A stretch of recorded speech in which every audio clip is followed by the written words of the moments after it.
सन्माननीय अध्यक्ष महोदय, या सभागृहामध्ये गृह, दुग्ध विकास, पशुसंवर्धन, कृषी, मत्स्य व्यवसाय, उद्योग, ऊर्जा, कामगार, खनिकर्म विभाग आणि मराठी भाषा विभाग या विभागाच्या पुरवणी मागण्यांवर चर्चा करण्याकरता म्हणून अध्यक्ष महोदय मी या ठिकाणी उभा आहे। अध्यक्ष महोदय, आता इथे उद्योग मंत्री आणि मराठी भाषा मंत्री सभागृहामध्ये आलेले आहेत। हा अधिवेशनातला दुसरा दिवस मुश्रीफ साहेब आहे। शेवटी आम्ही दुसऱ्या आठवड्यातला पहिला दिवस आहे। दुसऱ्या आठवड्यातला हा पहिला दिवस आहे। अध्यक्ष महोदय, 293च्या प्रस्तावाची वासलात कशी लागली ती आपण बघितली आणि या पुरवणी मागण्या करता म्हणून संबंधित खात्याचे किती मंत्री आहेत हा सुद्धा एक संशोधनाचाच विषय या ठिकाणी आहे। का नैराश्य सरकारच्या मनामध्ये अशा प्रकारचं नैराश्य का कशा करता वर काय हो ते मी वरच्या सभागृहात पण मी होतो। मी फक्त ह्या सभागृहात नाही, त्यामुळे वरच्या सभागृहात सांगायचं खाली आहेत आणि खालच्या सभागृहात वर आहेत, काही नवीन नाहीये। आणि म्हणून तुमच्याकडे कुठलं खातं आहे? वस्त्रोद्योग। मला वाटतं आज आपला विभाग आहे का? आमच्या झिरवळ साहेबांच्याकडे कुठला विभाग आहे? आपला आज विषय आहे का? मुश्रीफ साहेब तुमचा विषय आहे का? आशिषजी जसवालांचा आहे आणि सन्मान्य मंत्री महोदय पंकज भोयरजींचा आहे आणि मॅडम आपला ऊर्जा मला वाटतं विषय आहे। ते आत्ता कुठून तरी इकडून तिकडून आपण आलात। मी मगापासून सभागृहामध्ये इकडे बघत होतो, तिकडे बघत होतो।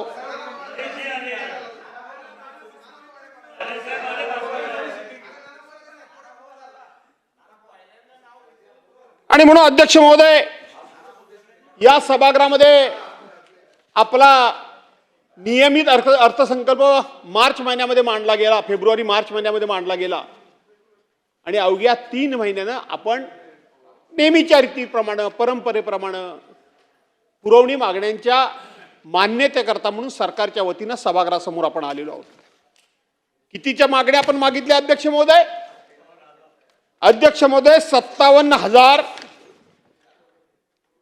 57,509 कोटी 70 लाख आणि 46,000च्या मागण्या आपण या ठिकाणी एकूण मागण्या या ठिकाणी मागितल्या।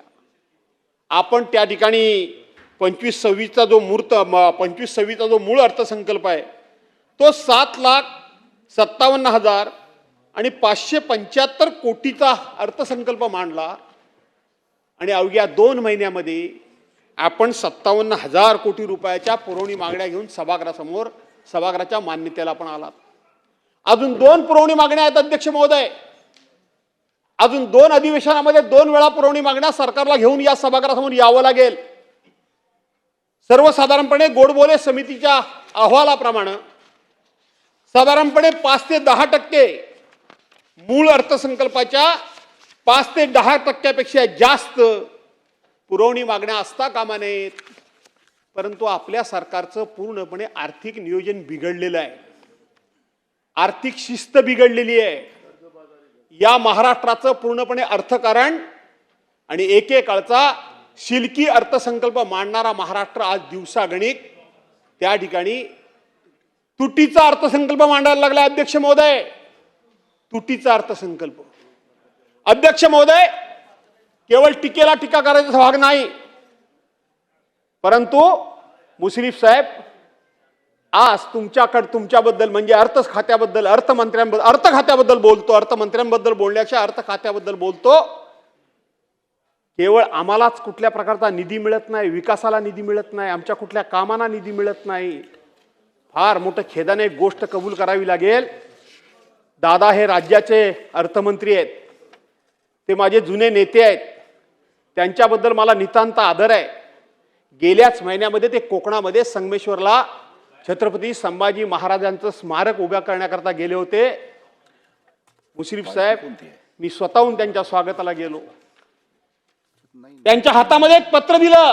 सोपल साहेब, तुम्ही पण होतात त्या कार्यक्रमाला पालकमंत्री म्हणून महोदय. पत्र दिलं. काय पत्र होतं? पत्र हे होतं की माझ्या रत्नागिरी जिल्ह्यामध्ये एकूण 9 तालुके आहेत. 8 तालुक्यांमध्ये छत्रपती शिवाजी महाराजांचा पुतळा आहे. पण फक्त माझ्या गुहागर मतदारसंघामध्ये गुहागर तालुक्यामध्ये छत्रपती शिवाजी महाराजांचा पुतळा नाही. मी बाकी ठिकाणून पैसे उभे करतोय. मला तुम्ही राज्याच्या तिजोरीतून 10 कोटी रुपयाची मदत करा. अशा प्रकारचं पत्र दिलं. खेद वाटला, दुःख वाटलं. त्या दिवशी माझे सहकारी मित्र आमदार शेखरजी निकम यांच्याकडं अजितदादांबरोबर मला जेवणाचं निमंत्रण होतं. मला वाटतं बाहेर गेले का ते. जेवणाचं निमंत्रण होतं. मी ते मान्य केलं, कारण मी सगळ्याच ठिकाणी राजकारण करत नाही, राजकारण बघत नाही, तुम्हाला माहिती आहे. माझं पत्र दादांनी घेतलं. दादांना 4-4 वेळा विनंती मी केली, पण दादांनी छत्रपती शिवाजी महाराजांच्या पुतळ्याला पैसे देण्याचा होकार सुद्धा दिला नाही, मान सुद्धा हलवली नाही आणि टसकी मत झाले नाहीत.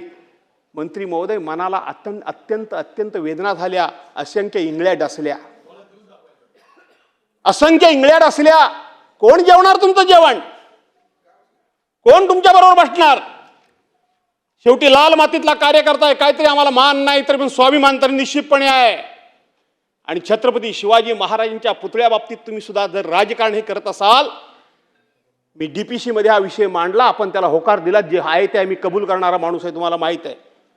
तुमचे आमचे राजकीय मतभेद आहेत, पण तुमची जनरली शासकीय मीटिंग मी कुठलीही चुकवत नाही. मी जातीनिशी हजर असतो, कोणी मंत्री असू दे. माझं कर्तव्य आहे. मंत्री कुठला हा मला माहीत नाही. त्या मंत्र्याकडून माझ्या मतदारसंघातल्या जनतेला मला न्याय कसा देता येईल हे मला बघितलं पाहिजे. पण तक्रार फक्त माझीच होती असं वाटलं. मनाला असंख्य वेदना झाल्या. पण आता सभागृहामध्ये किंवा सभागृहाच्या बाहेर दिल्लीच्या नेत्यांच्याकडं तुम्ही आपसातच एकमेकाच्या तक्रारी करायला लागले आहात. आपसातच भाजपवाले सुद्धा अर्थ खात्याबद्दल तक्रार करतायत, शिवसेनेवाले सुद्धा अर्थ खात्याबद्दल तक्रार करतायत. मला या निमित्तानं आज बोललं पाहिजे. हा वाईटपणा कोण घेत नाही, पण मी घेतो उदयजी. हा वाईटपणा अध्यक्ष महोदय मी घेतो. काय अर्थकथा यापूर्वी काय अर्थकथा या राज्यामध्ये नव्हतं का? अर्थखातं आणि अर्थमंत्री कोणाला पैसे देणार आणि कोणाला पैसे देणार हे अर्थमंत्री कसे ठरवू शकतात? मग शेवटी हे बजेट कशाला आहे? एकदा का बजेट मांडलं मार्च महिन्यामध्ये, फुल फ्लेज बजेट मांडलं की त्या बजेटमध्ये आपल्याला येणारा निधी किती येणार आहे, किती आपल्याला महसूल जमा होणार आहे, किती पैसे खर्च होणार आहेत, याचा लेखाजोखा मांडला जातो आणि त्या विभागाला त्या विभागाचा आउटलेट दिला जातो.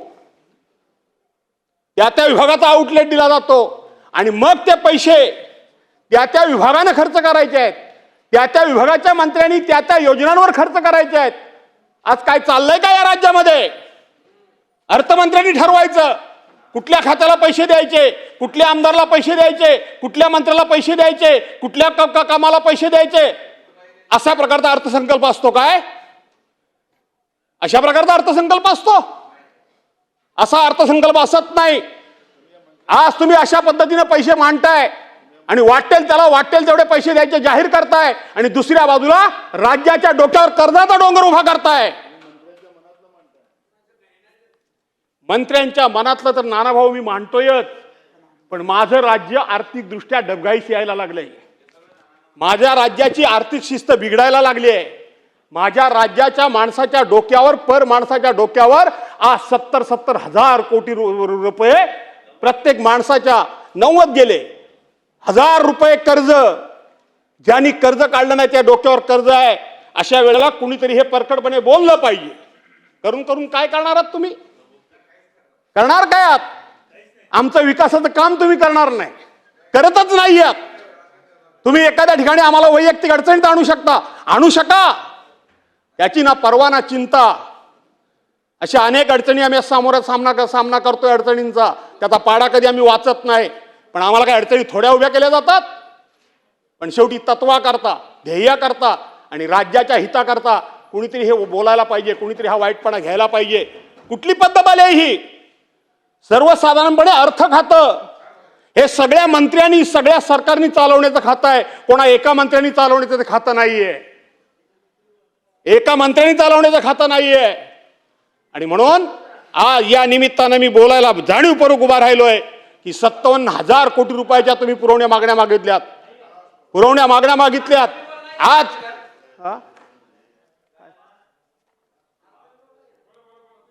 57,000 कोटी रुपयाच्या तुम्ही पुरवणी मागण्या या ठिकाणी मागितल्यात. तुम्ही अध्यक्ष महोदय तुम्ही मागितल्यात.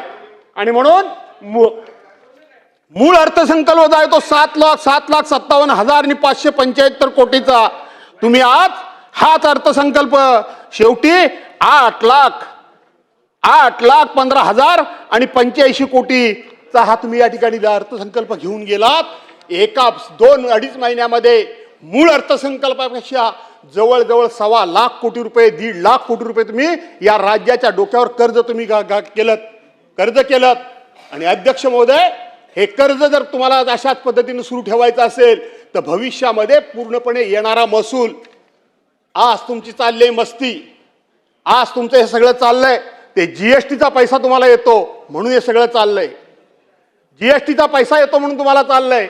कधी जर जीएसटी नसेल तर राज्याची अवस्था काय होईल?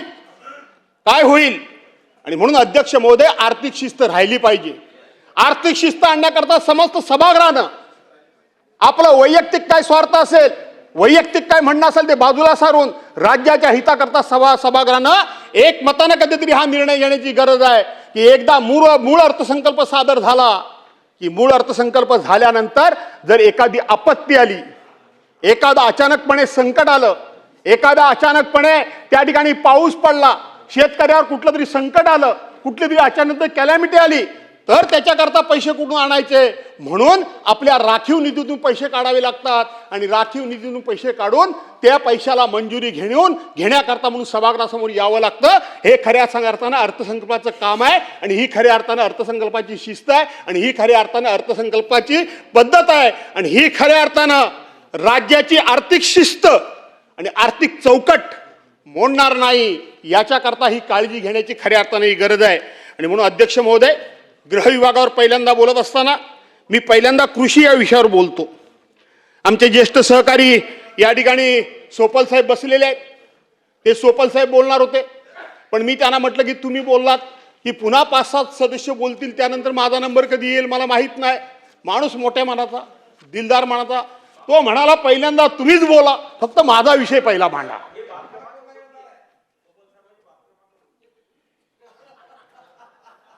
असं आहे अध्यक्ष महोदय की या ठिकाणी बाब क्रमांक 42, पान क्रमांक 29, बाब क्रमांक 43, पान क्रमांक बाप नव्हे हा, बाब नाही तर बाप म्हणाल तुम्हाला मी बोललो म्हणून तुम्ही माझ्यावर ऑब्जेक्शन घ्याल की माझा बाप काढला आहे. तयारी डॉक्टर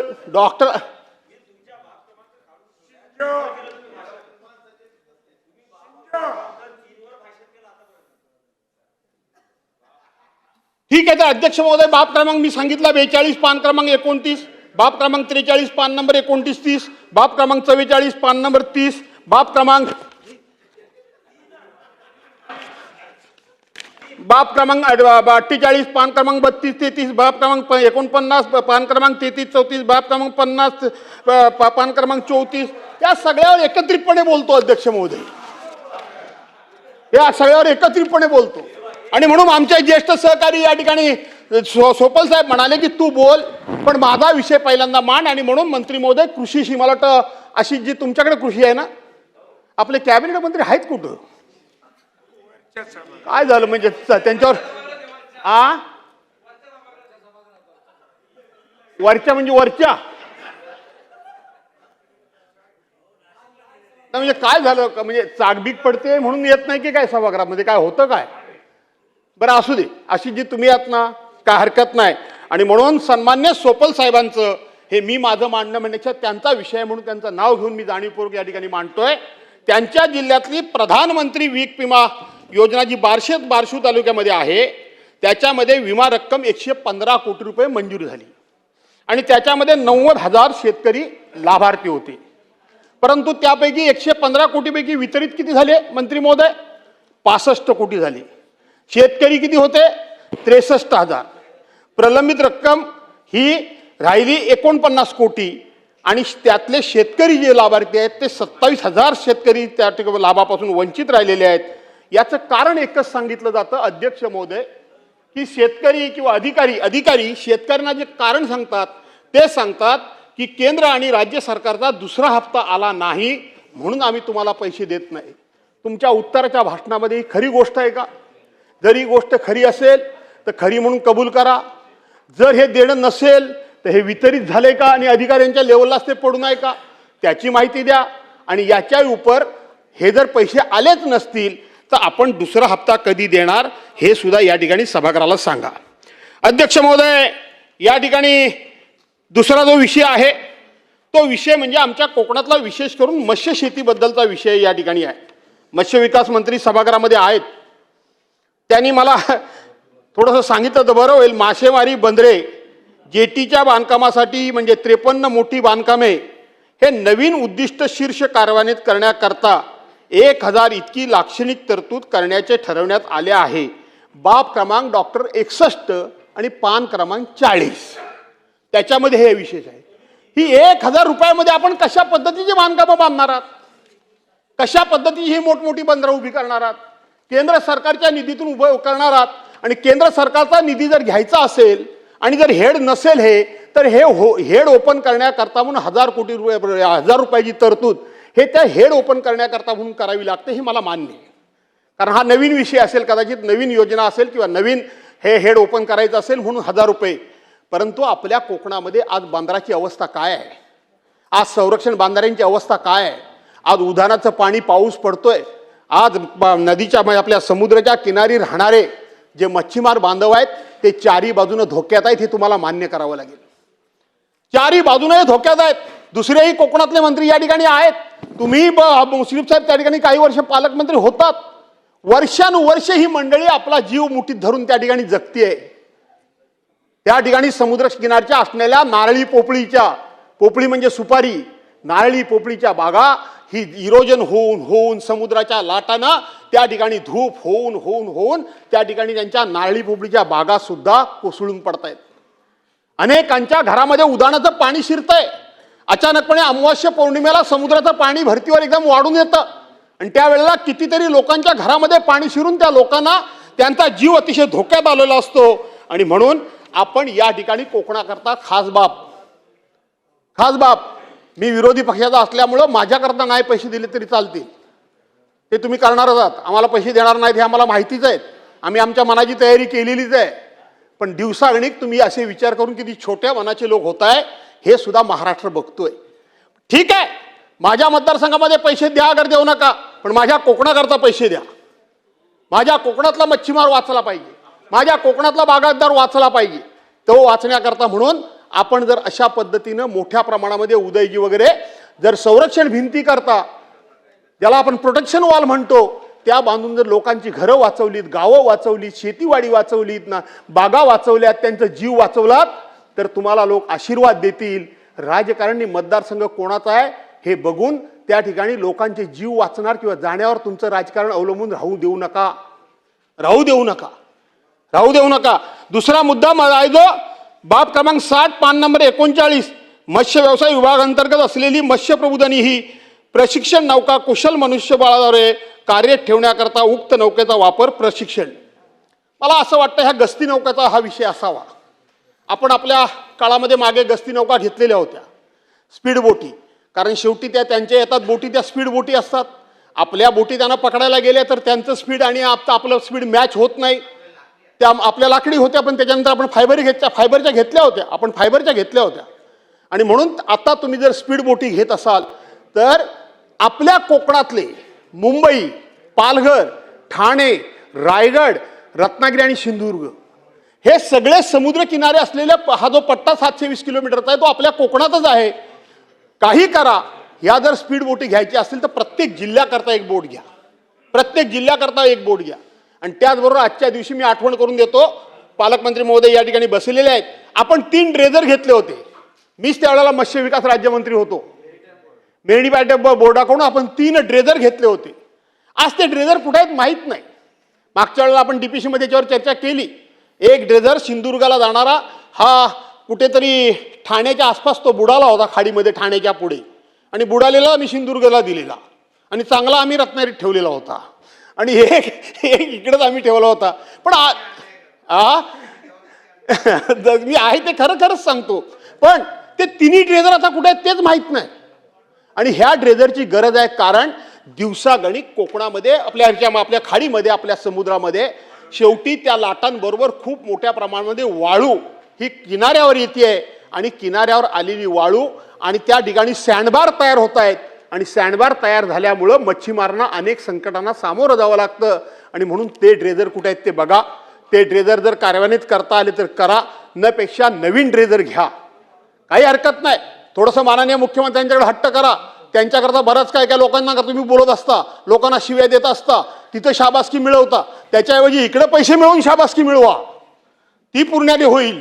आता बाहेर गेल्यानंतर मला शिव्या देतीलच, काय हरकत नाही. त्यांनी काय माझं वजन कमी होत नाही. नको बोलू यांच्याकडे बघून. अरे माझ्या समोर जी मुलं लहानाची मोठी झाली, विचारा त्यांना. आता ते काही मोठेच झाले एकदम, त्यामुळे तो भाग वेगळा. आणि मी तुम्हाला माहित आहे की मी अशी कधी कटुता विकास कामांच्या बाबतीत कोणाकडे कटुता ठेवत नाही, मी कधी चुकूनही ठेवत नाही. आणि म्हणून त्यांना मी सांगतोय की तुम्ही माननीय मुख्यमंत्री, एखादा चिमटा काढावा लागतो आणि म्हणून मुख्यमंत्र्यांची शाबासकी मिळवा. कोकणाला पैसे जास्त घेऊन ती शाबासकी जर तुम्ही मिळवलीत तर खूप चांगलं होईल. अशा प्रकारची मी सूचना या ठिकाणी करतो. आपण त्या ठिकाणी मासेमार संकट निवारण निधी हा आपण 56,17,000 फार मायनर, 57,000 कोटीमध्ये नाम, कुठे 1000, कुठे 56,00,000. तुम्हाला मी एका ठिकाणी विनंती करतो की पूर्वी मच्छीमार जर अपघातानं वारला तर त्याला फक्त 50,000 रुपये मिळायचे. आपण तो वाढवून आता किती सध्या झालीत मला माहीत नाही, पण त्या काळामध्ये आपण 2 लाखापर्यंत घेऊन गेलो होतो. दुसरी एक अडचण अशी होती की मच्छीमार पाण्यामध्ये बुडाला तर त्याची बॉडी नाही मिळाली तर 7 वर्षापर्यंत त्याला मृत म्हणून घोषित करता येत नव्हतं. 7 वर्षापर्यंत त्याची बॉडीच जर मिळाली नाही तर त्याला विम्याची रक्कम मिळत नव्हती, त्याला कुठलीही मदत मिळत नव्हती आणि तो मृत झाला अशा पद्धतीचं घोषित केलं जात नव्हतं किंवा तशा प्रकारचं डेथ सर्टिफिकेट मिळत नव्हतं. पण त्याच्यामध्ये नंतरच्या काळामध्ये आपण एक ॲफिडेव्हिट घेऊन त्याला मृत झाला म्हणून घोषित करता येत होतं. आणि जर त्याला काय कॉम्पेन्सेशन दिलं असेल तर तो जिवंत मिळाला तर ते परत देण्याची त्याच्यामध्ये अट घालण्यात आली होती. आता काय परिस्थिती मला माहीत नाही, पण हे कॉम्पेन्सेशन तुम्ही त्याचं वाढवा. हा एकदा तो पाण्यामध्ये पडला तर जगण्याचे संकेत म्हणजे शक्यता फार कमीच असते, तुम्हालाही माहिती आहे, शक्यता फार कमी असते. मध्यंतरी माझ्याकडचा आपण इथं सांगितलं त्यांना मदत करण्याकरता यांच्याच आमच्या मंत्री महोदय उदयजी सामंतच्या जिल्ह्यामध्ये, त्यांच्याच मतदारसंघामध्ये एक बोटीमध्ये सगळे बाहेरचे होते, नेपाळी लोक होते. एकच फक्त होता माणूस, तो स्थानिक होता, तो माझ्या मतदारसंघातला होता. कदाचित सगळ्यांनी मिळून जसं मला कॉर्नर करताय तसं त्याला कॉर्नर केलं असेल.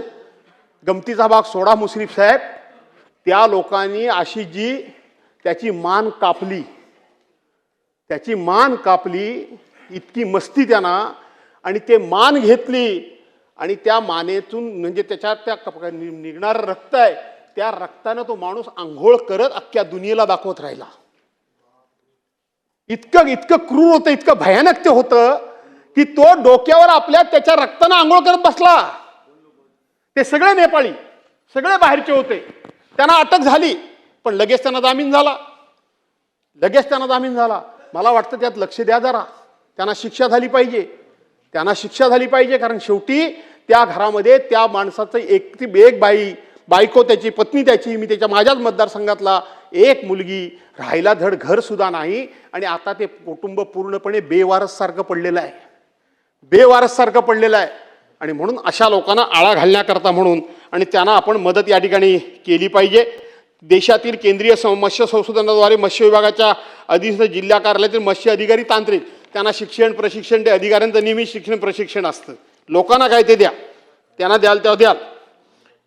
असे जे काही छोटे मोठे विषय जे आहेत या विषयामध्ये मंत्री महोदय लक्ष घाला. जमलंच तर सगळ्या कोकणातल्या आमदारांना एकदा बोलवा, मच्छीमार संस्थांच्या प्रतिनिधींना बोलवा. दोन्ही जिल्ह्याचे पालकमंत्री किंवा तिन्ही जिल्ह्याचे तिसऱ्या जिल्ह्याचे पालकमंत्री तर नाही आहेत.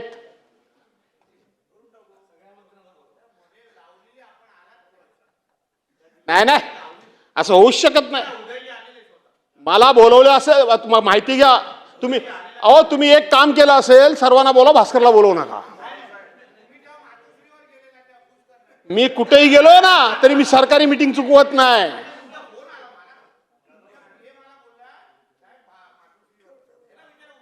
माझा पीए कुठल्या मंत्र्याशी नाही, मीच डायरेक्ट बोलतो. मुळात आधी 25-30 वर्ष माझा नंबर एकच आहे. त्यामुळे तुम्ही माझा कोणतरी दुसरा एखादा माझा कोणतरी प्रतिनिधी बघितला असाल, असो काय हरकत नाही. पण मीटिंग बोलवा, समजून घ्या, अनुभव घ्या. काही लोकांकडनं नवीन विषय जाणून घेता येतात. आपले फक्त अधिकारी आपल्याला सांगतात ते काय खरं काहीच नसतं. खरं काहीच नसतं. अधिकारी सांगतात ते खरं सांगायला गेलं तर लोकांचे प्रत्यक्ष अनुभव महत्वाचे असतात आणि ते अनुभवच खऱ्या अर्थानं आपली कारकीर्द उज्ज्वल करण्याकरता आणि आपली कारकीर्द यशस्वी करण्याकरता उपयोगी पडतात. आणि म्हणून लोकप्रतिनिधींना त्या ठिकाणी बोलवा अशा प्रकारची विनंती करतो. कृषीच्या बाबतीत मी आमचे हे जायचं आहे म्हणून बोललो. आमच्या कोकणामध्ये आता काय अवस्था आहे, परवाच्या दिवशी मी सांगितलं. मुख्यमंत्री महोदयांना एक पत्र पाठवलं. मुख्यमंत्री महोदयांनी पत्राचं उत्तर सुद्धा दिलं नाही. पत्राचं उत्तर सुद्धा दिलं नाही. कालिदासजी आमचे नेते गेले. अहो नशिबवानात तुम्ही नुसते उपोषणाला बसलात. तुमच्या त्या देवेंद्र फडणवीस साहेबांच्या ठिकाणी मी असतो तर तुम्हाला 8 दिवसच उपोषणाला बसवून ठेवलं असतं. पण तुम्ही नुसते उपोषणाला बसलात तर मुख्यमंत्र्यांनी तुमची दखल घेतली. आमचं घर लोकांनी जाळायचा प्रयत्न केला, पेट्रोल बॉम्ब टाकायचा प्रयत्न केला, आमच्या पोराबाळांना मारायचा प्रयत्न केला.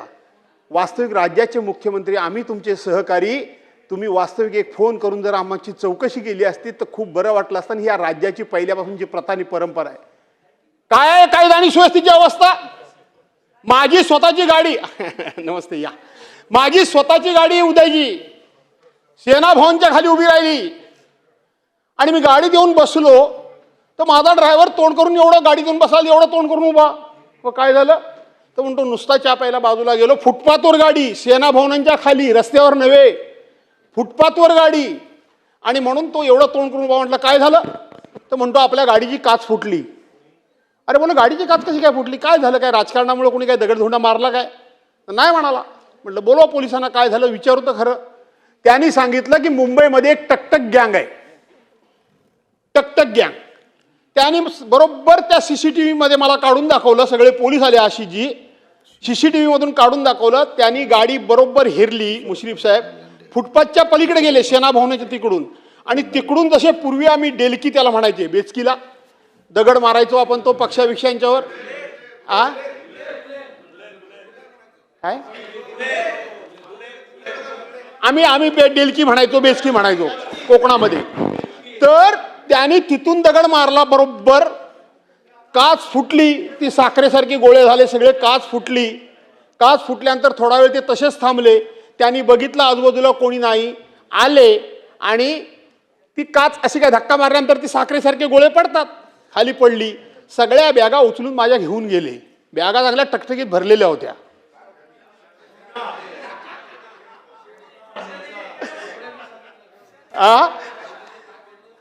अहो ज्या दिवशी आपलं अधिवेशन संपलं तो माझा वाढदिवसाला मोठा माझ्याबरोबर तयार असतो. सगळ्या बॅगा फायलीनी भरलेल्या होत्या. पिशव्या होत्या, बॅगा म्हणजे बॅगा अशा नव्हत्या, कापडी पिशवी वगैरे, त्या सगळ्या घेऊन गेले. त्या व्यवस्थितपणे बांधून ठेवलेल्या. त्यांच्या मनात म्हटले साला बरंच काहीतरी घबाड मिळालेलं दिसतंय. मुद्दा गमतीचा सोडा, 1.5 वर्ष होऊन गेलं. आशिषजी अनेक वेळा पोलिसांना विचारलं त्या टकटक गँगचं काय झालं. आता आपण आपली दुःख सांगायची नसतात. ही जर आपली अवस्था असेल तर सामान्य माणसाची दखल कधी घेतली जात असेल. हे सेना भवनच्या खाली भर रस्त्यावर होत असेल. 5 पथकं नेमली, 5 पोलिसांनी. हल्ली पथक हा प्रकार भारी झालाय.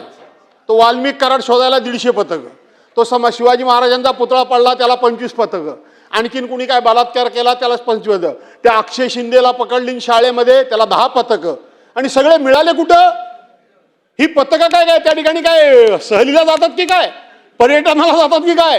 तो शेवटी वाल्मिक कराड स्वतः हजर झाला. पथकाने काय केलं? तो अक्षय शिंदे तिथंच डोंबिवलीलाच मिळाला. पथकाने काय केलं? त्याच्यानंतर दुसरं कोणाचं मी नाव घेतलं, तो पण तिथं शिवाजी महाराजांचा पुतळा पडला, तो सुद्धा घरीच मिळाला. पथकाने काय केलं? कसलं पथक? काय पथक? सरकारी पैशानं हे लोक पर्यटनाला जातात की काय पोलीस? काय यांचं बँड पथक झालंय तुम्ही म्हणता तसं? आणि म्हणून यांच्यावर दखल घेण्याची गरज आहे. अध्यक्ष महोदय, दुसरा एक विषय आहे. परवानच्या दिवशी आमच्या गुहागर मधला एक नाटेकर नावाचा माणूस कारल्याला त्या ठिकाणी एकविरा आईच्या दर्शनाला आला. एकविरा आईच्या दर्शनाला आला, दर्शन केलं आणि गर्दी होती म्हणून तिथल्या बाजूच्या बंगल्याच्या कंपाऊंड मध्ये त्यांनी गाडी रिव्हर्स घेऊन फक्त गाडी वळवली. मुश्रीफ साहेब त्याचा पाठलाग करून त्याला चेचून मारला. कंपाऊंड वॉलच्या दरवाजाला टच झाली का? नाही. त्याच्या गेटला काय धक्का लागला काय? नाही. त्याचं काय नुकसान झालं काय? नाही. ते नाना तऱ्हेनं तो हातापाय पडत होता, अरे मी नुसती गाडी वळवली, मला सोडा, तुमचं काय म्हणणं असेल ते करा. त्याला अक्षरशः मंत्री महोदय पुण्याला, लोणावळ्याला, कार्लाला, एकविराई देवीच्या त्या रस्त्यावर ठेचून मारला. काय चाललंय का हे? काय चाललंय का हे अध्यक्ष महोदय? त्याला अक्षरशः ठेचून मारला. आणि म्हणून ठेचून मारला. आणि दुसऱ्या दोनच मुद्दे सांगतो आणि मी भाषण माझं बंद करतो, कारण शेवटी या मगापासून सगळ्यांचीच भाषणं होत आहेत. खरं तर ह्या सप्लिमेंटरीवर भाषणं करायची नसतात, बाप क्रमांकाने सांगायचं असतं आणि पुढे पळत जायचं असतं, पण चाललेत भाषणं. तो उदार झालेत आपलं पीठासन अधिकारी, त्याचा फायदा घ्यायचा. थांबा जरा 2 मिनिटं, 2च मिनिटं. 2 मुद्दे मी फक्त माननीय मुख्यमंत्री महोदयांच्या लक्षात आणून द्या. पूर्वी प्रत्येक शासकीय कार्यालयामध्ये टेलिफोन असायचे, लँडलाईन नंबर असायचे. उद्धव साहेब, तुम्ही पण लक्षात घ्या. तुमच्या उद्योग खात्यावर मी बोलत नाहीये, खरं बोलायला हवंय. कोकणामध्ये काय काय उद्योग आणताय ते सांगा एकदा आम्हाला, ते पुढच्या वेळेला बोलू. आणि म्हणून पूर्वी प्रत्येक खात्यामध्ये टेलिफोन नंबर होते. तुम्ही पण ताई लक्षात घ्या. लँडलाईन होते. आता कुठल्याही खात्यामध्ये लँडलाईन राहिलेले नाहीत. कुठे शोधायचं पोलिसांना तुमच्या? कुणी शोधायचं? लँडलाईन नंबरच अस्तित्वात नाही. आणि कुठल्याही तुम्ही ड्युटी अंमलदाराला जर फोन केलात आणि त्याच्याकडे साहेबाचा फोन नंबर मागितलात तर तो सांगतो साहेबांचा मोबाईल नंबर माझ्याकडे नाही. आणि म्हणून मी एक कल्पना मागच्या वेळा सुचवली होती की MSCBच्या अधिकाऱ्यांनी, ताई तुमच्या खात्यांना लक्षात घ्या, आपल्या ऊर्जा खात्याच्या अधिकाऱ्यांनी अगदी सगळ्या अधिकाऱ्यांचे नंबर, अधिकारी जरी बदलला तरी त्याचे नंबर तेच आहेत. सीईचे पण तेच आहेत, एसीचे पण तेच आहेत, एक्झिक्युटिव्ह इंजिनियरचे पण तेच आहेत, डेप्युटी इंजिनियरचे तेच आहेत, लाईन नंबरचे तेच आहेत. अधिकारी जाऊ द्या, लँडलाईन प्रमाणात तो मोबाईल नंबर त्या माणसाकडेच राहिला पाहिजे किंवा तो नंबर तिथं राहिला पाहिजे. अशा प्रकारची मंत्री महोदय व्यवस्था करा. ही अवघड नाहीये. आमच्या एसपींची तुम्ही बदली केलीत. आमच्या जिल्ह्यामध्ये त्यांनी सुरुवात केली होती. धनंजय कुलकर्णी नावांचा एसपी, इतका चांगला माणूस, त्याला एका साईडला आणून कोपऱ्यात टाकलात. त्याचं इन्सल्ट आहे खरं सांगायला गेलं तर. इतका चांगला अधिकारी गेले कित्येक वर्षात आपल्या जिल्ह्याला लाभला नव्हता, हे तुम्हालाही मान्य करावं लागेल. तुम्ही त्याची शिफारस केली हे मला कळलं. तुम्ही त्यांना चांगली पोस्टिंग मिळावं अशा पद्धतीचं प्रयत्न केलात हे मला कळलं. मला असं वाटलं होतं की तुमचं यांच्याकडं, फडणवीस साहेबांच्याकडे मोठं वजन आहे, पण घटलेलं दिसतंय वजन. आणि म्हणून तुम्ही ते बघा, तशा पद्धतीचे खात्याच्या सगळ्या अधिकाऱ्यांनी जर केलं तर त्यांना शोधणं सोपं जाईल. आणि दुसरी गोष्ट, आमचे दीपक केसरकर राज्यमंत्री होते तेव्हापासून मी त्यांच्या मागे लागलो होतो. तुम्ही हल्ली गाडीने जातच नाही, तुम्ही कायम हेलिकॉप्टरनीच जाता. आता पावसामध्ये ते गोव्या मार्गे जाता. आपल्याकडे म्हणता पोलीस कमी आहेत, तुम्ही म्हणता की नाही, गुन्हे डिटेक्ट करायचे असेल तर पोलिसांची संख्या कमी आहे, पोलीस कमी आहेत. अहो, त्या रस्त्यावर पोलीस अक्षरशः लोकांना छळतायत, त्रास देत आहेत. दर 50 फुटावर पोलीस उभे आहेत तुमचे. दर 50 फुटावर, 100 फुटावर लोकांच्या गाड्या उभ्या करतायत. एका हातात म्हणजे 2 कॅमेरे, एक कॅमेरा खरा, एक कॅमेरा खोटा. पनवेल ते सिंधुदुर्ग चालेल का नको? किमान रत्नागिरी, सिंधुदुर्गात नको, ते चालू दे. अरे ते सगळे कोण असला तरी ते ऐकतात काय? एवढं सोपं आहे का ते? कोकणामध्ये रस्ती, तुम्हाला मी गंमत सांगतो, ह्यांच्या कोणाच्या लक्षात येत नाही. कोकणातला रस्ता हा सगळ्या सिटीमधून गेलाय मुश्रीफ साहेब. कारण कोकण हा संपूर्णपणे खाडी किनारी वसलाय. पूर्वी माल वाहतूक ही पूर्णपणे बोटीनं व्हायची. त्यामुळं सगळी शहरं ही खाडी किनारी, समुद्र किनारी वसलेली असल्यामुळं तिथली स्थानिक पोलीस स्टेशन आहेत. प्रत्येक ठिकाणी स्थानिक पोलीस स्टेशन आहेत. आणि सगळा रस्ता हा आपला शहरातून जातो. कशा करता हे एवढे पोलीस? 10 15 20 पोलीस गाडी घेऊन उभी, येणारी प्रत्येक गाडी उभी करतात. एकदा स्पष्ट करा की त्यांना कोणता अधिकार आहे, कोणता अधिकार नाही. छळतात अक्षरशः. कॅमेरा मारायचा, हा मग तो बिचारा येतो, मग चल तुझा डिलीट. ऐकला नाही की म्हणायचं तुझा डायरेक्ट तिकडे गेलाय मेसेज. आणि तुम्ही पण सांगता एकदा त्याचा फोटो काढला की त्याचा मेसेज डायरेक्ट जातो. तो खऱ्या कॅमेऱ्यात मारला तर डायरेक्ट जाईल, डुप्लिकेट कॅमेऱ्यात फोटो काढला तर कसा जाईल, कसा जाणार आहे. आणि म्हणून बाकी महाराष्ट्रात काय करायचं ते करा, पण त्या कोकणामध्ये मात्र हे तुमचे जे काही पॉइंट आहेत ते कमी करा. कारण आम्ही रोज गाडीनं प्रवास करतो, लोक आम्हाला ओळखतात आणि मग रस्त्यावर दाखवतात, ओ साहेब बघाओ आमची लहान लहान पोरं बाळा येतो, 2 तास झाले हा सोडायला तयार नाही. अरे काय झालं, कशामुळं नाही, कागदपत्र आहेत, सगळे आहेत, पण जाऊन तिकडे उभा राहिला एका कोपऱ्यात. आता बोललं तर वाईट वाटेल, पूर्वीच्या काळामध्ये एक वाल्या कोळी होता, आता आमच्याकडे प्रत्येक झाडाच्या आड एक वाळ्या कोळी तुमचा असतो, प्रत्येक ठिकाणी. आणि म्हणून त्यांना कमी करा आणि लोकांचा त्रास कमी करा, अशा प्रकारची या ठिकाणी विनंती करतो. पुन्हा एकदा या मागण्यांना विरोध करत असताना विरोधाचं कारण मी तुम्हाला स्पष्टपणे सांगितलंय की राज्याची आर्थिक स्थिती बिघडू देऊ नका. राज्याचे अर्थमंत्री म्हणजे ठरवतील त्यांना धडवल ते पैसे, अशा पद्धतीनं अर्थखातं चालू शकत नाही आणि अशा प्रकारचं अर्थखातं असू शकत नाही. आणि जे दादांना सांगा, छत्रपती शिवाजी महाराजांच्या पुतळ्याला तुम्ही विरोध केला होता, तुम्ही खूप मोठे आहात, तुम्ही नेते आहात, पण शेवटी शिवाजी महाराजांकरता भास्कर संघर्ष केल्याशिवाय राहणार नाही, एवढंच तुम्हाला सांगतो. आणि या पुरवणी मागण्याला विरोध करतो आणि थांबतो. जय हिंद, जय महाराष्ट्र. दिलीप लांडे साहेब.